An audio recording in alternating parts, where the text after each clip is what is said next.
Олон улсын хүүхдийн эрхийг хамгаалах өдөр хүүхдийн баярын үеэр наадмын талбайд урлаг соёл худалдаа үйлдвэрлэл гүйцэтгэхний ажлыг 11-ээс 19 цаг хүртэл нэгдсэн журмаар холбогдох албаныхан зохион байгуулж ажилласан.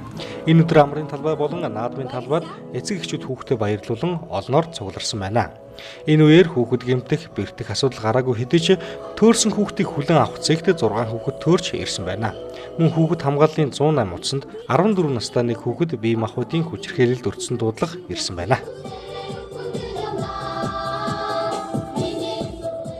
Олон улсын хүүхдийн эрхийг хамгаалах өдөр буюу их хурсын баяр сайхан болж өнгөрлөө. За манай байгууллагын зүгээс бол манай ерөөсөн бүх 23 ажилтнууд ерөнхийдөө хүүхд хамгааллын чиглэлээр талбай дээр гарч ажилласан. За түүнээс гадна хүүхдийн элч 6 хүнийг одоо нэмэгдүүлсэн маягаар бид нар талбай дээр 2 парк бөгөөд урд наадмын талбай дээр ингээд 4 хүн ажилласан.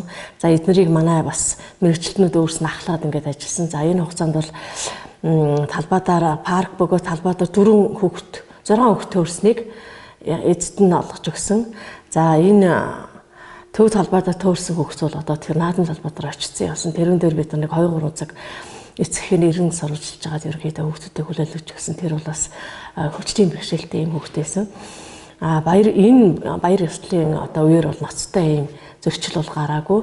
За хүүхд хамгааллын баг ажилласны хүчин төөрсөн хүүхдүүдийг эцэгт нь хүлээлгэж өгсөн. За 108 хүүхдийн тусламжийн 108 утсанд бол бие махбодын хүчирхээлд өртсөн гихний хүүхдийн дуудлага ирсэн. Дэнжогийн харьяат.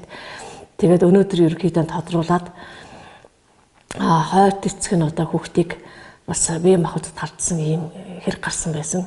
Энийг бол цагдаагийн байгууллага ерөнхийдөө шалгаж аваа.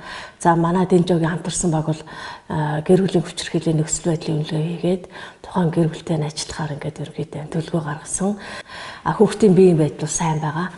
Хүүхдийн одоо гарн дээр баг зэргийн одоо цогсон маягийн ийм гэмтэл учирсан байсан. Тэгээ энийг бол цагдаагийн газар ерөнхийдөө шалгаад зөрчлийн тухай хуулиар арга хэмжээ тавцад ингээд явж байна.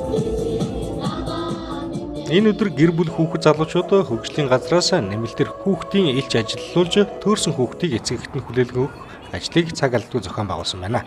Мөн аймгийн цагдаагийн газрын замын цагдаагийн тасаг болон нийтийн хэв журам хамгаалах тасгийн алба хаагч нар замын хөдөлгөөнд болон нийтийн хэв журам хамгаалах, эргүүл хамгаалалт зохицуултыг хийж ажиллажээ. Баяр амралтын өдрүүдэд зам тээврийн осолд гэмтэрэг бүртгэгдээгүй байна.